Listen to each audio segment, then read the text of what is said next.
Oh, you can't win a maiden with a big bear trap. That ain't very romantic, is it? Not too. I've been paddling for 2 days, and I ain't coaxed a tune out of this thing yet. You think that's going to give you an edge with the ladies? We're going to New Orleans, ain't we? I don't expect you to understand, you being a backwoodsman. But if they're in gingham, you gotta sing 'em. Hey, if they're in gingham, you gotta sing 'em. Ruin 'em if you don't tune 'em. That's pretty good, ain't it? You sing that under some windows, I know, and you're going to get scalded for sure. You're probably right. Hey, how about this? I asked her daddy for her hand, said give it to me this minute. I traded a cow for my true love, for good measure I threw in a spinet. I know it's not going to be good for your plunking hand, but if you put that thing down and start paddling, we're going to get there a little faster. Daniel, ain't an ounce of romance in your soul. I'm stuck on a New Orleans lass. I met at the old Monte Grass. She twirled her umbrella, bumped into this fella who rode in from Cumberland Pass.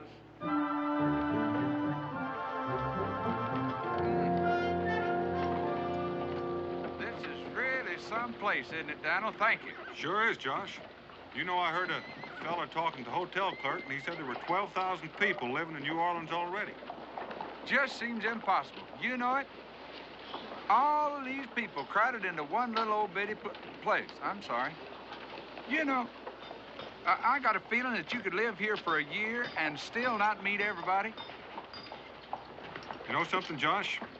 I hadn't thought much about it. You could probably take Boonesboro, put it across the street, people pass it all day long, would never even see it. More than likely, but that's all the more reason for living in Boonesboro. Oh, I wouldn't want to live here. But you gotta admit it's a good place to visit. I'm not going to fight you on that. Oh, lady, be careful. Where are you going? Je m'en prie, monsieur. Oh, it's those cutthroats who are following me.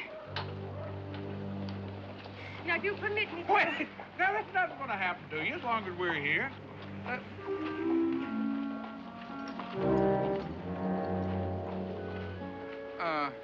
Now, since these streets are free and all, suppose you just find another one to play on, all right, little fella? And suppose you keep your overlong American nose out of our business. And that goes for your fur-hatted friend, too. Now, get out of my way before I get out.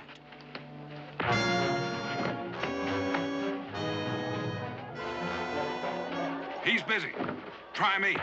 Lemouche, Lemouche. À bientôt, America. Just when it's starting to get good, too, huh, Daniel? That big one's got a head of cast iron. Wonder why they ran off. I don't know, but I'm sure glad he did. She's gone, too.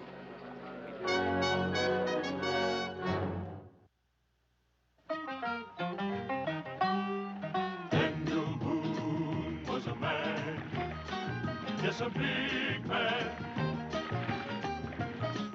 with an eye like an eagle and as tall as a mountain was he. Daniel Boone was a man, yes, a big man. He was brave, he was fearless, and as tough as a mighty oak tree. From the coonskin cap on the top of Old Dan to the heel of his rawhide shoe, the rippin'est, roaring'est, fightin'est man the frontier ever knew. Daniel Boone was a man, just a big man, and he fought for America to make all Americans free. Daniel Boone.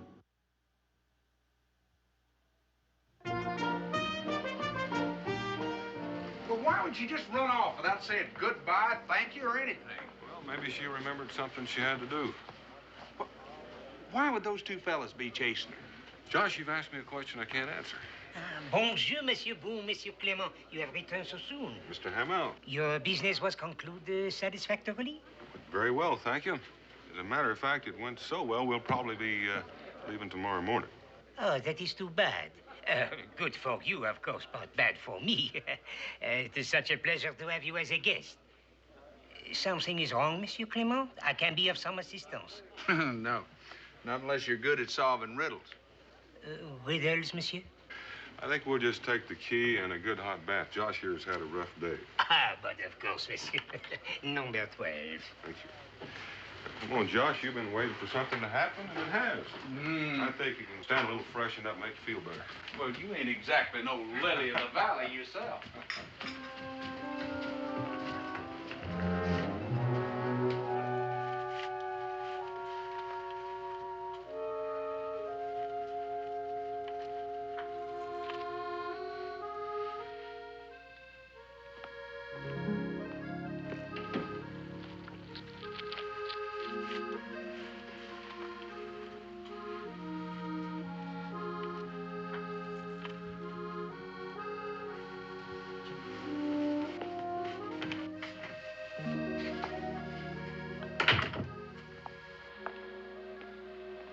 She's in room 11.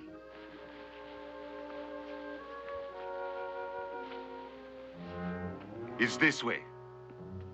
I almost hope she refuses to tell me where she hid it. There it is, 11.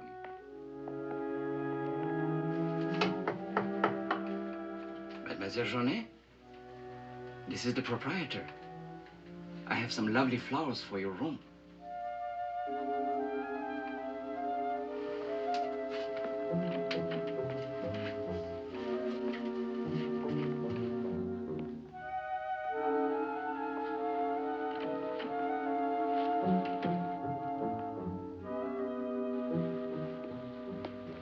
Thébault should have watched the hallway for the girl while you searched the room. No, help me search the bureau drawers.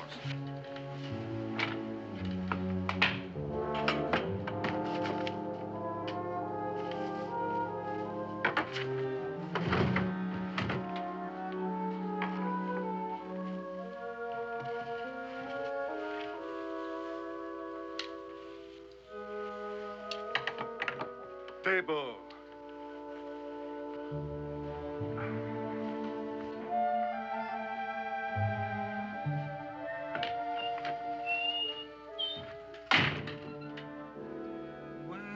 Well. Monsieur, If you don't beat all, just when I thought I'd never see you again and you turn up. What'd you ask the man at the desk from... Wait a minute. I don't remember giving you my name.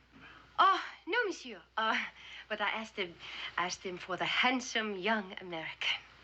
Well, I ain't gonna quarrel with you. I might say there's something wrong with your eyesight, but... Oh, I'm sorry the way I look. I just stepped out of the tub. Oh, please, monsieur, Clemens. Josh Clemens. Monsieur Clemens, I will return later.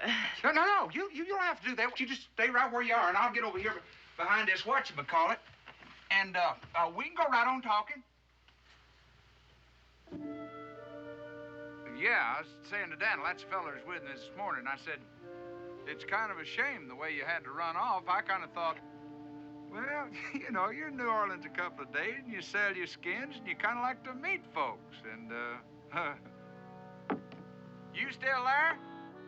Oh, oui, monsieur. I'm still here. My name is Eugenia. Oh, that's a pretty name, Eugenie. Merci, monsieur. You can call me Josh. Oh, Josh. I hope you never run into them fellers again. I mean, I hope they didn't run into you. Oh, no. What they want? I mean, not that it's any of my business, but... Oh, but they're from my guardian.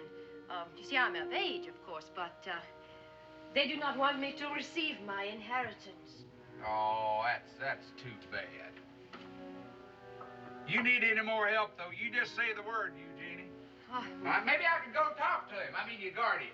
oh, that's very kind of you, monsieur. But only what I would expect of someone so gallant. Well, I didn't do anything that anybody else wouldn't have done. Ah, you look so handsome. I do? Mm. Like I said a while ago, I think there's something wrong with your vision, but there ain't nothing wrong with mine. And you sure are. I mean, that's a pretty dress. Merci, monsieur. I have so much to thank you for. Not only your compliments, but the way you so gallantly defended me. Anytime. I bet if we looked, we could find a nice place to have some lunch. You know that? Look what we have here, Thébault. The interfering backwoodsman. Just to make things a little more even. Listen, American, we have no quarrel with you. The girl. You mean the one you was chasing this morning? Well, you're gonna have to look someplace else. I don't keep her in my shirt pocket. Now, this rifle's getting heavy. Either I'm gonna use it or I'm gonna put it down. The decision's up to you. Good thinking. Oh, They're gone. Everything's all right. you were magnifique, Josh.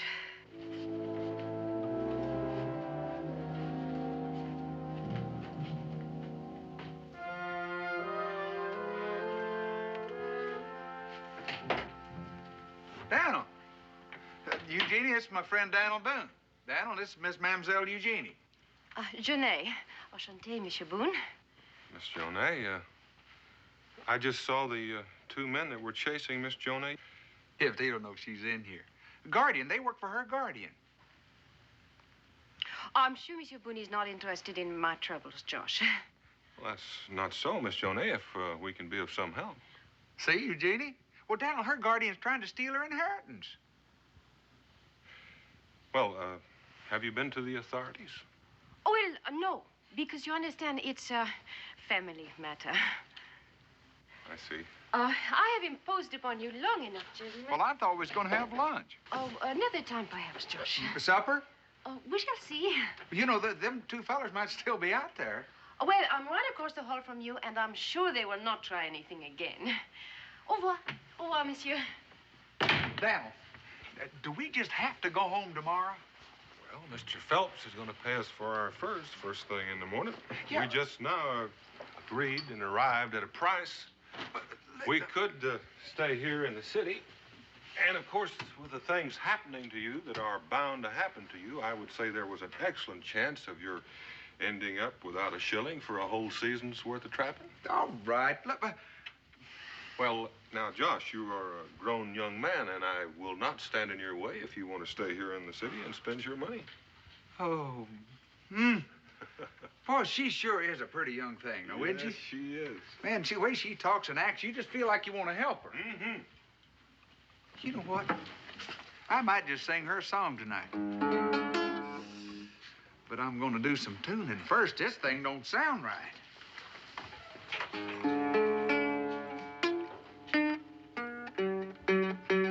The American may know something. The girl could have confided in him. I can make him talk. No. I will do it my way.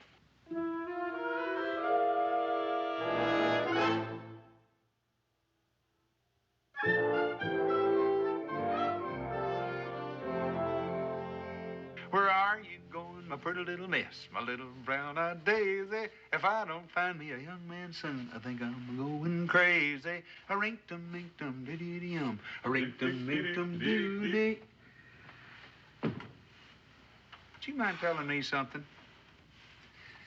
How do you expect to go out and eat and see the sights in your bare feet? Well, I don't, but I do expect to get a good night's sleep. Daniel, what's got into you? How often do you get to New Orleans anyway? Where's your spirit of adventure? Over in Mr. Phelps' store with the bales of fur that we toted in here. Now, you just going out and see the sights and sounds here in New Orleans, and I'm kind of sorry you got to do it by yourself. Oh, I don't have to do it by myself. You heard Miss Eugenie say she's going to have supper with me. Well, that's not exactly the way I recall it. Seems to me like she said, we shall see. Well, that's good enough for me. And don't wait up for me.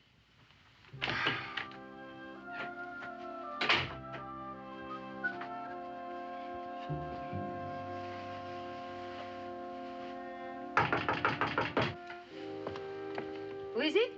It's me, Josh Clements. You ready for supper? No, I have the mal de tête. Well, a headache. I'm so sorry. Oh, me too. Maybe if you got out and got some fresh air, it might make you feel better. Oh, no, I'll just lie down. Oh, but you go ahead to supper, and perhaps later I will feel more like going out. All right. Well, I'll be back in about an hour.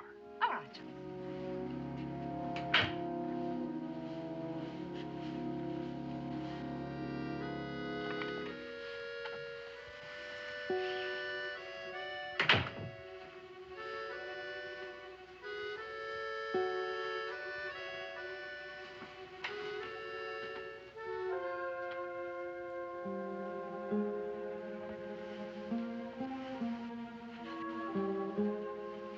Evening.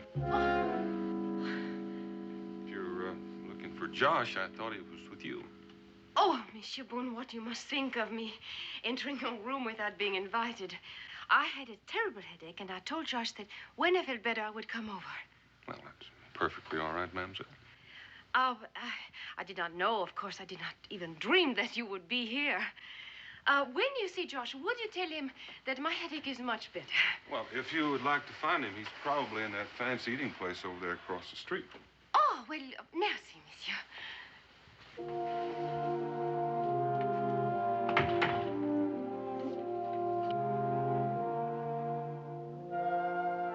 Well, I'm sure glad you got rid of that old headache so fast.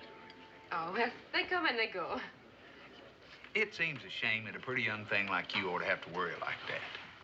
Oh, do you think I'm pretty, Josh? Pretty? Why, you're prettier than dew on a whole field of daisies. Oh, no one has ever told me that before. Well, it's about time somebody did. Well, when one has been raised in a convent, the world seems so new. Sometimes I feel so helpless. You need a man to take care of you. Ah, but who can one trust? My Mother Superior told me about men. Well, there's all kinds of men, you know. But you are different, Josh. But I have no right to take up so much of your time.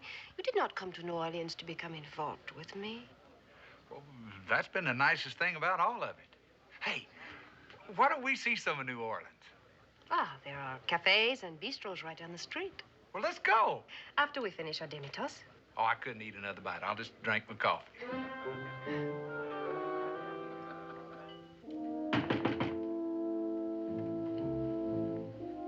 Who is it?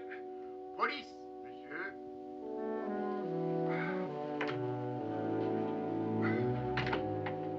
I'm sorry to disturb you, Monsieur Boone. This is... Captain Roquelin, à votre service. Well, in that case, Allez-vous-en. If you'll excuse me.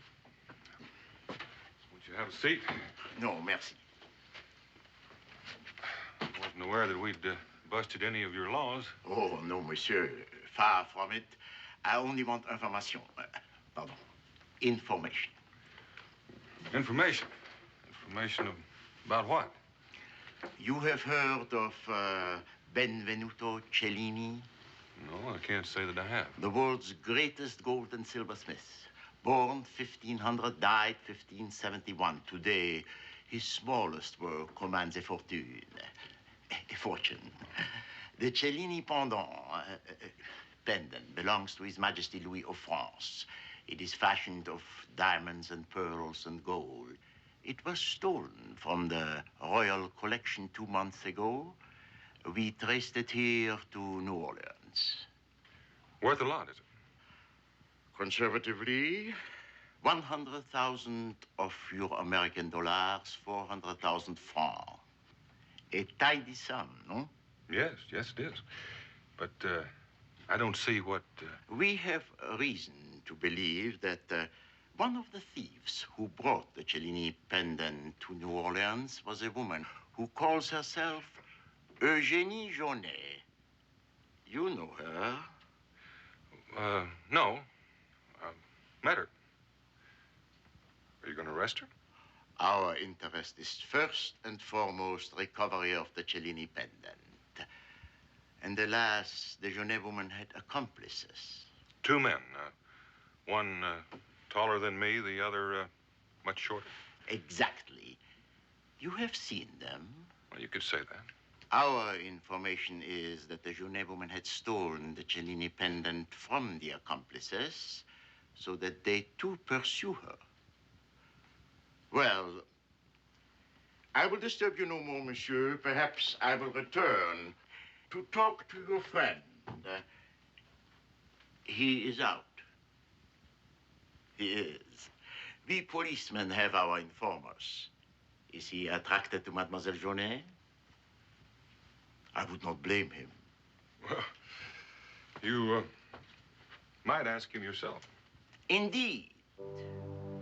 You have been most helpful. This is the wonderful time of the day in New Orleans. When the sun goes down and the breeze is just coming up across the river. All the lamps and candles are lit. Is it not gay, Josh? Yes, it is. You sure don't find nothing like this in Boonesboro, I'll tell you that. What are you thinking about? Just remembering how soon I got to go back. But I'll say one thing. Meeting you has made this a beautiful trip. You get to New Orleans often? This is my first visit. Is that right? Well, where'd you say your guardian was from? Oh, well, do you know this part of New France well, Josh? Natchez Trace, about all I know. Well, it's upcountry New Orleans, a place called Fontainebleau. Fontainebleau. Oh, look. How pretty. Your guardian, he wouldn't hurt you, would he? Oh, to get his hands on my money, I'm afraid he would do anything. What's his name? Just in case Dan'l and I might run into him sometime. Brooklyn. Rockland. How soon will you have to leave New Orleans, Josh? Dan'l said tomorrow. But we might be able to squeeze another day out of it, though. It is the custom when new friends part that the man give the woman a gift, a keepsake, a memento of their meeting. I think it's a good idea. I did real good at the first, and I'd be glad to buy you a keepsake. Oh, well, no, it must be something that you already have. You understand, it's the custom. I understand, but I don't think I got a thing in the world you'd want. Oh, well, I'm sure if we think very hard, we will find something. I did bring an extra buckskin shirt with me. It's got fringe all over it. Becky made it for me. That's Dan'l's wife. You'd like her. I don't think that a shirt would be exactly right, though. Do you? No, I guess not. Well, I ain't got no ring or nothing like that. Ring would make a good keepsake, wouldn't it? Oh, very good. Something that you cherish and carry with you. Well, I'm a doggone if I ain't looked through everything I got, and all I got left is my pack. Yes, and your guitar. My guitar. You cherish that? Yeah. But you wouldn't want no big old guitar. Oh, no. It's, of course, much too valuable for you to part with. Well, it's not that. It's just that you don't connect up ladies and guitars, you know. I mean, I'd be glad for you to have it, but... Oh, no. It's much too valuable. Well, it's not as valuable as our friendship. Oh, no, absolutely no. Oh, I'd just be proud if you'd accept it and take care of it and maybe think of me once in a while when you look at it. Well, there is that. I could keep it tuned for you until we meet again. Sure you could.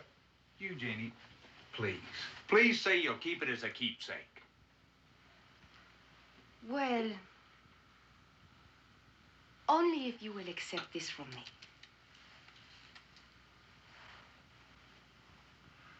I'll cherish that as long as I live. Now, you wait right here, and I'm going to go get the guitar. Miss Jonet come back with you? She sure did. She's right across the hall. Why? If you'll lie just a minute, I'll tell you something. I'll be right back. Here. He's been a real faithful old friend. You be good to him, he'll be good to you. Oh, you can be sure that I shall. Merci, Josh.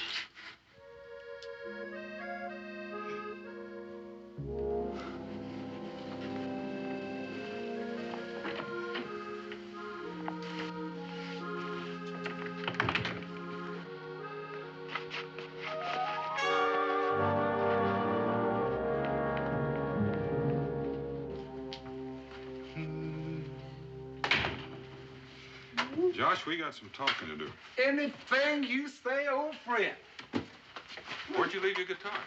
Miss Eugenie has got it as a keepsake. You packing already? I thought you said you're going to get a good night's sleep. Josh, some things have happened, and I want us to get an early start first thing in the morning. Not before breakfast, my good friend, because me and Miss Eugenie got an appointment. Josh, sit down. I'm going to do some talking, and I want you to just sit there and listen. Now, while you were gone, I had a visitor. Dan'l, I don't believe it. I don't believe a word of it. There ain't nobody ever going to convince me that that pretty little thing's a thief. I don't care who they are. And I can prove it. What'd you say that policeman's name was? Roqueland, not that it matters. See?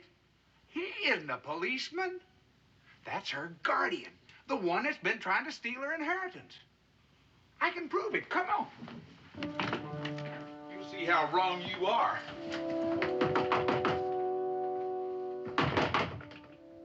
That's funny. Eugenie, it's me!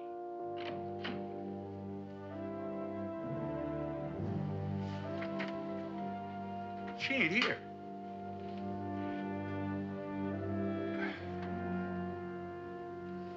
Wherever she went, she wasn't too interested in taking her keepsake with her.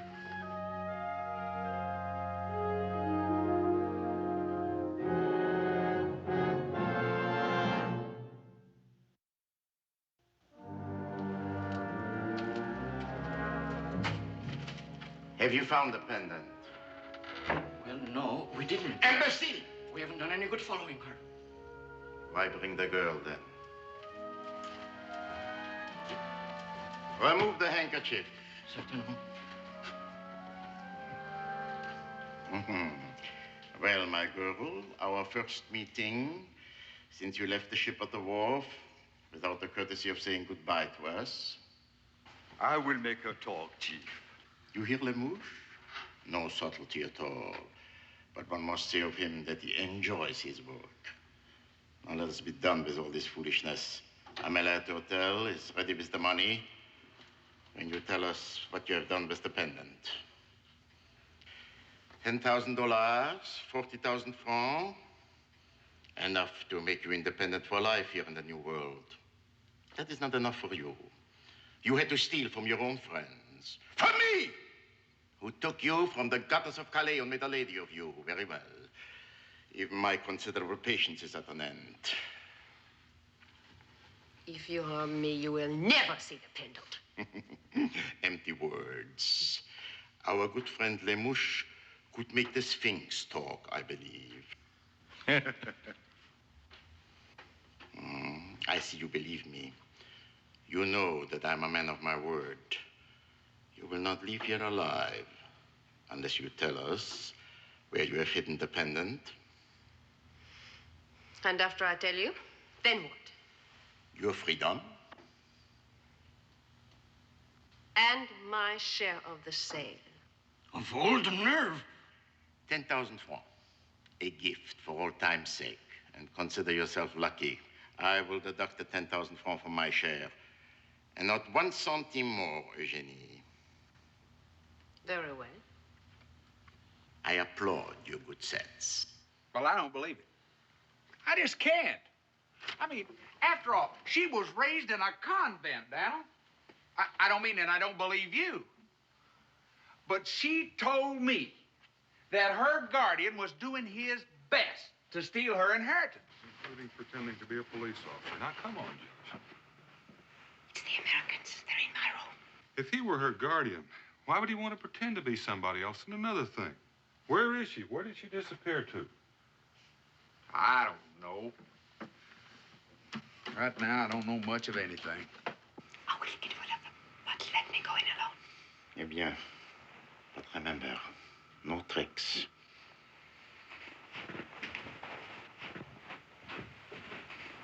All right. All right. You get that policeman to tell me that himself, and I'll believe it. I'll do that the first thing in the morning. Oh, Monsieur Boone, Georges. What a surprise. Where you been? Oh, well, I was out. Now I'm back.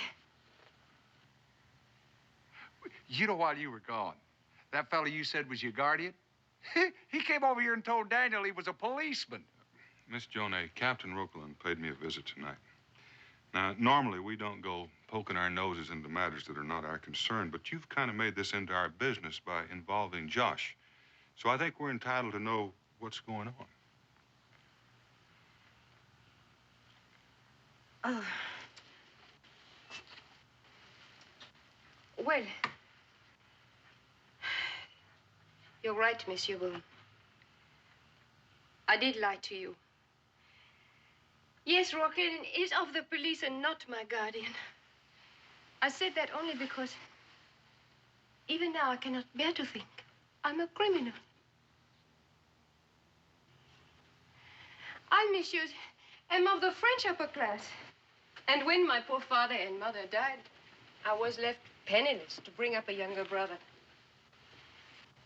All that we had went to pay the death duties, and only one thing left, my mother's diamond pendant. The Cellini pendant. Oui. That was to be my dowry. And my brother fell in with bad companions and, in order to save himself from going to prison, sold my pendant to a minister of the king. Messieurs, without my knowledge. So I stole it back. There was no other way to get it. And I fled to America. Oh, monsieur, legally, I'm a thief. Morally,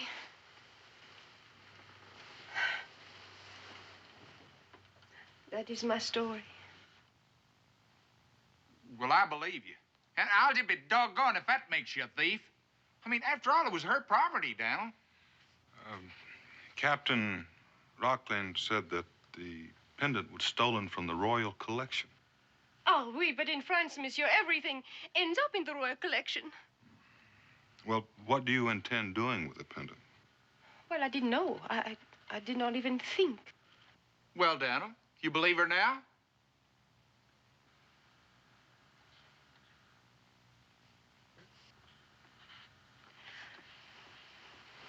I can see that your friend is still in doubt, Monsieur Josh. And I can understand why. Well, he doesn't know you like I do. Ah, you're so very kind to me, Monsieur Josh. But under the circumstances, I think it would be best if you should retain your guitar. Well, it's your keepsake. Yes? Mademoiselle Jonet, this is the police. Open the door. Oh, moment. Take it back, George. It's much too valuable for me.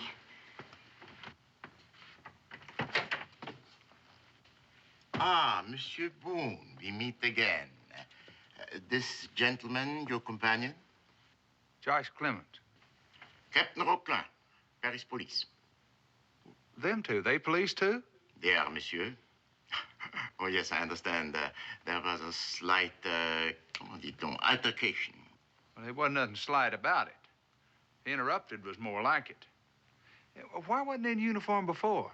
We do not wish to advertise our presence, monsieur. Theft from the government is a matter of some embarrassment. But now, this is an official visit. You understand.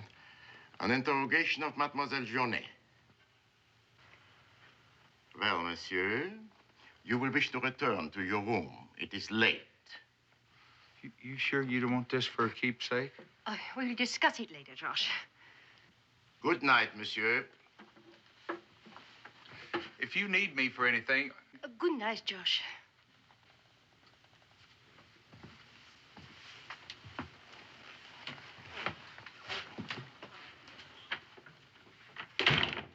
The pendant. And you have the 10,000 francs? The pendant. Quickly. Of course. We looked there. We went through all the drawers. Ah, but you did not look above.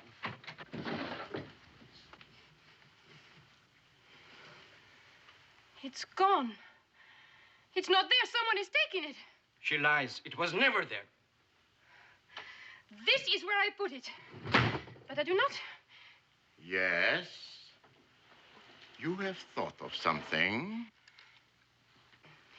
No one else has been in this room except... Except the Americans. Now let us end this farce. Not only the Americans, Rockland. Also these two. Yes, and we found nothing. Yes, but what was to prevent them from finding the pendant where I hid it and keeping it for themselves? Yes, the point is very well taken. What was to prevent you from doing just that, Thibault? Don't you see what that gutter snipe is trying to do? She's trying to turn you against us. How could you believe? Where it is a matter of the Cellini, I can believe anything or nothing. However, had you stolen it, which has occurred to you, I'm sure, one time or another. Had you stolen it, you would have never brought the girl to me. You would have, my good Thibault, ordered Les Mouches to strangle her and dispose of the body. No, you must believe me. I did not trick you. No, you did not trick us when you ran from the ship, or ran from these two, or told fairy tales to the Americans, or lied when we finally caught you. I told you, you should have let me have her. Les Mouches is right. I should have let him have you. But you wouldn't. You couldn't, Rocklin. 1 hour ago, perhaps I couldn't, but now I can. And I shall enjoy it. No! I will scream! I will rob the hotel and tell him that you're not the police! Since the owner of the hotel is himself a receiver of stolen goods, I do not think it will matter. But please do scream if it will make you feel better. One scream is all a mush will permit, I imagine.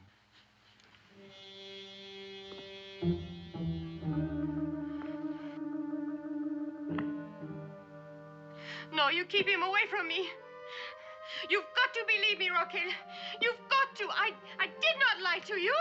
I showed you where I put the pendant. Attendez, Les Mouches. Then who removed it? The nosy American, the one she calls Josh. No. No, it was the hotel proprietor. More lies. He's buying the pendant. Why would he? Why not? Why pay 400,000 francs for something if you can get it for nothing? Thibault, get him up here. Bien sûr. You have much to answer for, Eugenie. You better pray that we find the pendant.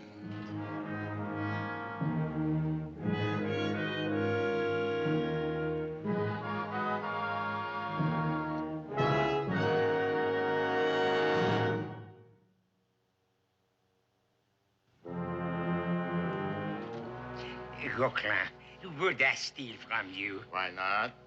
If you knew I had the pendant. No, no. He lies. He would steal the eyes from his own mother for gain. Lemouche, make him talk. She's the one who lies, believe me. Silence! You knew that she had stolen it from us. You knew that when she came here, she was hoping to make a separate deal with you. But she never approached me, I swear. Don't let him hurt me. Don't let him hurt me. Les Mouches, let him go. You believe him? Thank you for your faith in me. I have faith only in her greed and in your cowardice, which in your case outweighs her greed. I have no dignity. I steal, I overcharge, I lie. But when it comes to fear, I am a man of complete honor.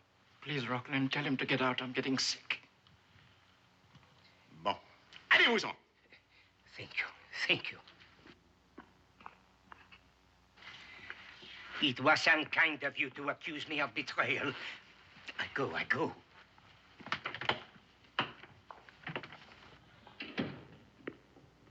Now what?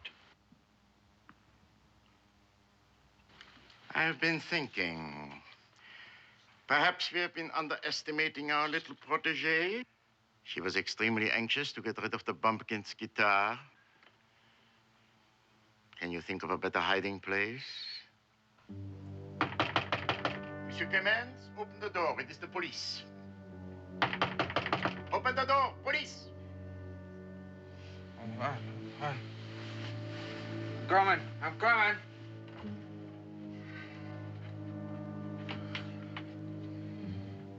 I regret the inconvenience, monsieur.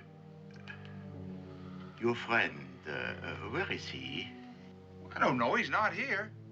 What do you want me for? And what are you doing with her? It will be necessary for you to accompany us to the prefecture. What? The police station. We will not keep you there long. We are still not satisfied with her story. Perhaps you will be able to clarify matters. Le Mouche, the guitar. Well, what do you want with the guitar? Evidence, monsieur. Please get dressed and hurry. Inside, quickly.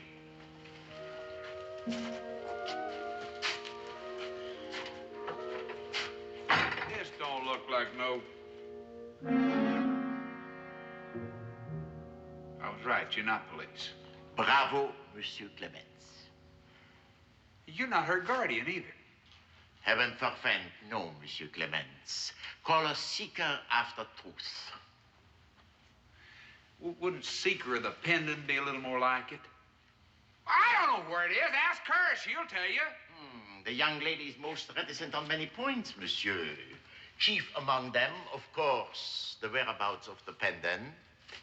It is my thought that you have been closer to it than you realize, if indeed you are the innocent you would have us believe.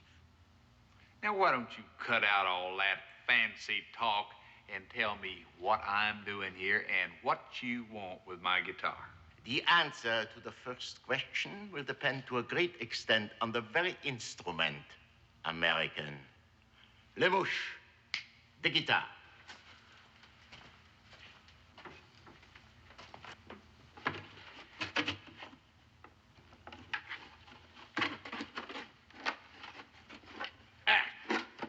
Le mouche.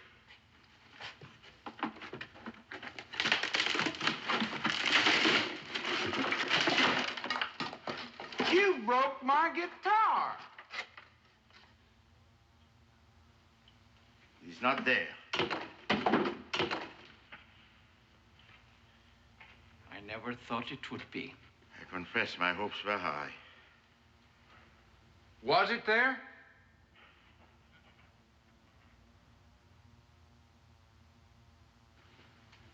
Rockland, your hunch was right.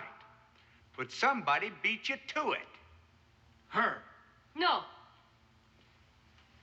No, I swear. I did lie to you before. I put it in the guitar, not the chiffonier, but I did not remove it. I could not. There was no time. You must have really had your fun making a fool out of me. Keepsake. A boob. What a flop-eared, ox-headed boob I am. Rockland, I say it again. It's her. Nobody else could have known it was in the guitar. Nobody else had the chance to take it out. Your logic is irrefutable, my dear Thibault. Looks like a case of the biter gets bit, doesn't it? You stole the pendant, she stole it from you, and now somebody stole it from her. No, American. She merely removed it from one hiding place to another. All roads lead to her. No. I swear. Of course you would do anything, but you have cried wolf once too often. I will give her 1 minute to tell us where the pendant now is. No, Josh, don't let them do this to me. 10 seconds gone.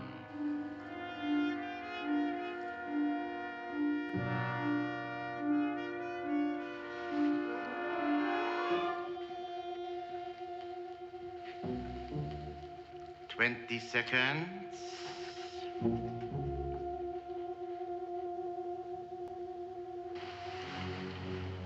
Tell your lackey to hand me his gun. I shall count to 3, then I will fire. You may even live a few hours, Rockland, in exquisite agony. Thibault, do as she says.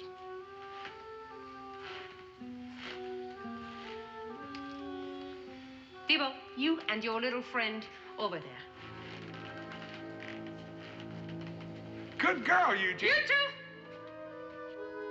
Over with the others. Over there with the others.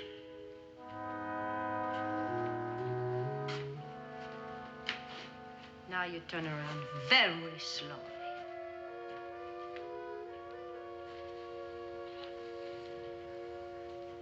You were right, backwoodsman.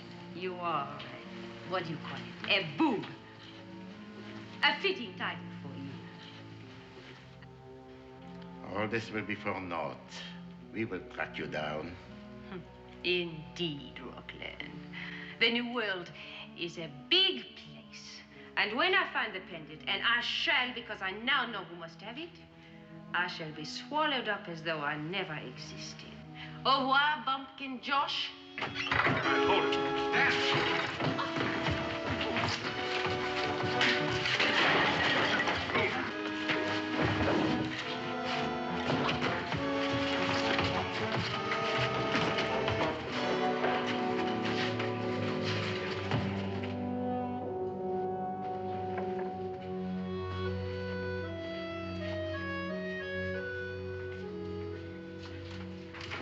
Josh, I knew that you would come. You have no idea how glad I am to see you. All those terrible things that I said to you last night. Of course, I didn't mean a word of it. But you know that, don't you? Of course he knows that, ma petite. Oh, but I had to say those things to make him believe that you and I had a, how do you say, A lover's quarrel, no? I was afraid for you. They would stop at nothing. Look at them, those animals. Oh, you know that I will never be anything but grateful to you. And I will show you what my gratitude means once you get the keys. Hurry, my Josh, my gallant Josh. But be ever so quiet so you do not wake up the Claude who's sleeping so soundly there. Then we will get to know each other. Really know, Josh. Hurry, my darling. Hurry. Oh, I'd really like to get to know you.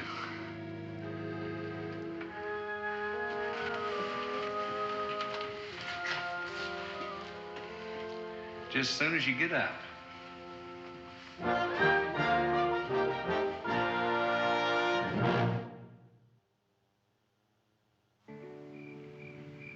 Satin piped, I heard him sing praise of Orly, Orly, Orly, made of golden hair. Sunshine came along thee, and swallows in the air.